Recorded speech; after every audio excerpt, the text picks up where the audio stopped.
Bienvenue mes amis dans cette nouvelle vidéo.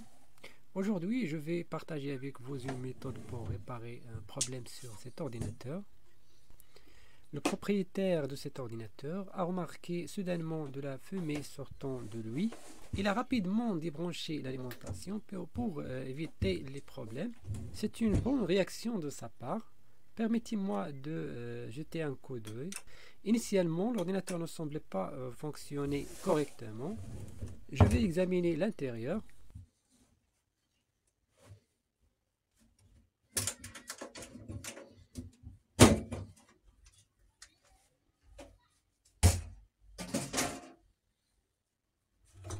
Il semble qu'il a également retiré le fiche de l'alimentation ATX. Je vais la remettre en place et essayer de le redémarrer.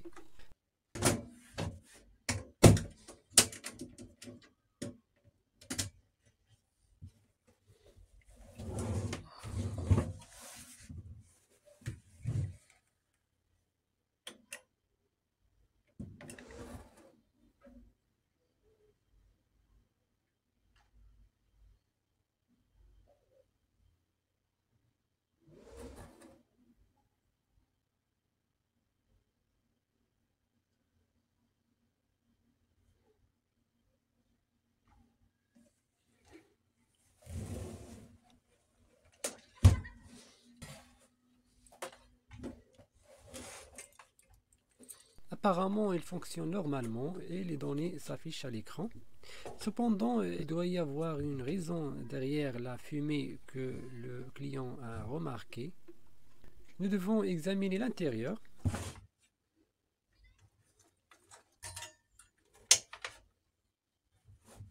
Apparemment, il y a un composant électronique carbonisé. Ce type d'ordinateur est connu pour avoir des problèmes de circuit de processeur. Ce circuit est le plus sujet aux problèmes car il est le seul à attirer le plus de courant, exerçant ainsi une pression considérable sur ses composants. Dans ce cas, il est nécessaire de retirer la carte mère et de travailler dessus à l'extérieur.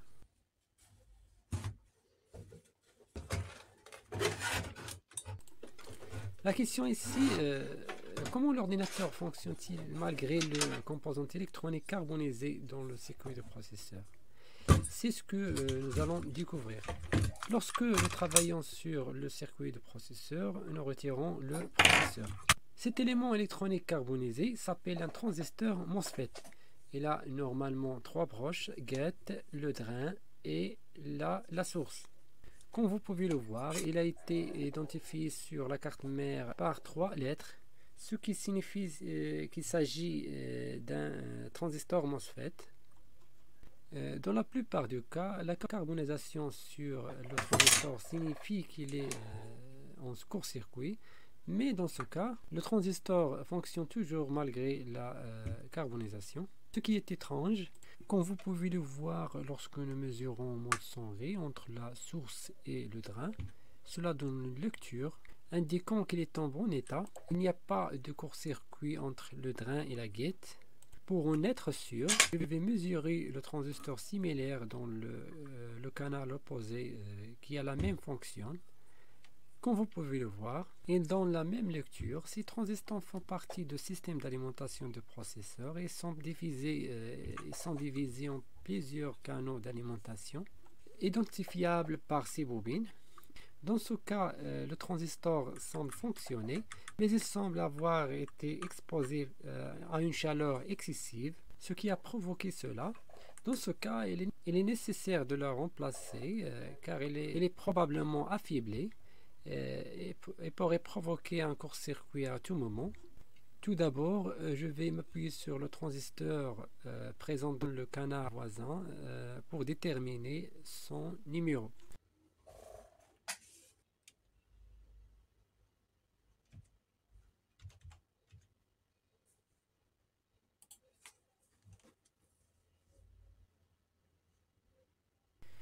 Comme vous pouvez le voir, c'est un transistor de type N-channel. Vous pouvez trouver des alternatives à ces transistors sur le site bien connu AliExpress. Je vous laisserai également un lien sous la vidéo qui vous dirigera directement vers ce transistor. Vous pouvez également utiliser un transistor retiré d'une autre carte mère, même si le numéro est différent, tant qu'il s'agit de même type de transistor N-channel et qu'il est dans le circuit de processeur. Maintenant, passons à l'opération de retrait. Je vais utiliser une substance d'assistance pour le retirer de la carte mère. Il est généralement difficile de retirer l'élément électronique carbonisé car il est d'air davantage en raison de la combustion, ce qui pourrait entraîner la perte de certaines pistes sur la carte mère.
Comme je le soupçonnais, vous pouvez voir comme il tire complètement la piste.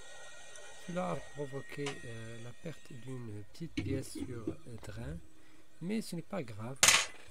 J'essaie ici de remplir la piste avec de l'étain.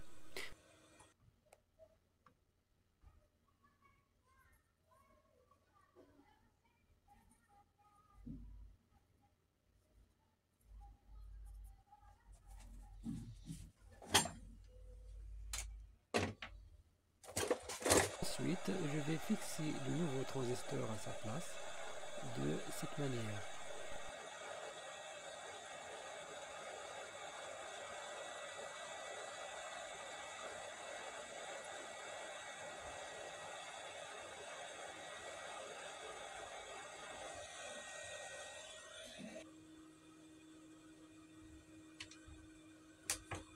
Lorsque j'aurai terminé de l'installer, je voudrais m'assurer qu'il n'y a pas de court-circuit sur les branches de transistor. Dans ce cas, il n'y a pas de problème.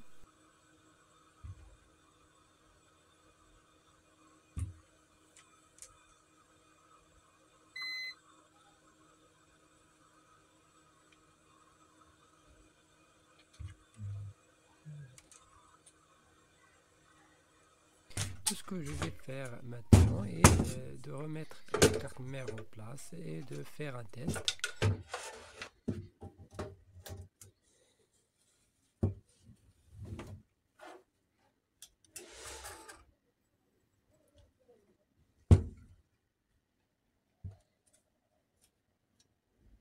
Apparemment, les données s'affichent normalement à l'écran.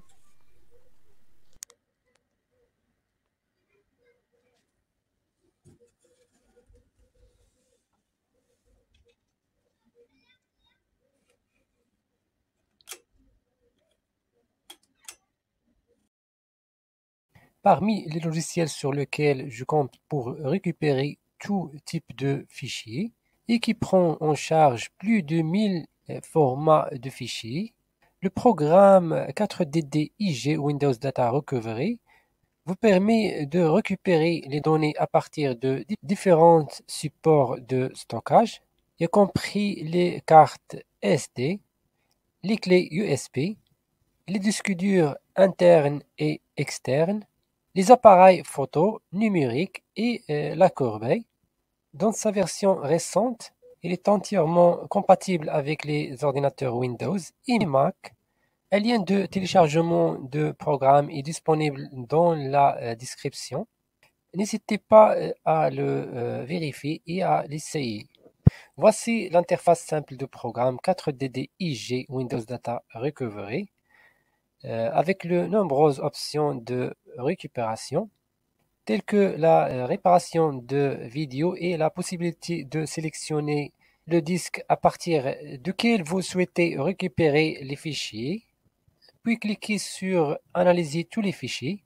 Attendez un moment, cela peut prendre un certain temps, puis vous pouvez extraire directement les fichiers, que ce soit des photos, des vidéos ou des fichiers qui vous intéressent. Je vais récupérer quelques photos, vidéos et documents. Puis nous sélectionnerons directement le dossier de récupération. Je vais choisir un autre dossier, puis cliquer sur Récupérer et c'est tout. Je peux maintenant voir mes documents, que ce soit des vidéos comme vous pouvez le voir, des photos, des documents, etc. Ici se termine notre explication. Je vous retrouve bientôt dans une nouvelle vidéo. Merci.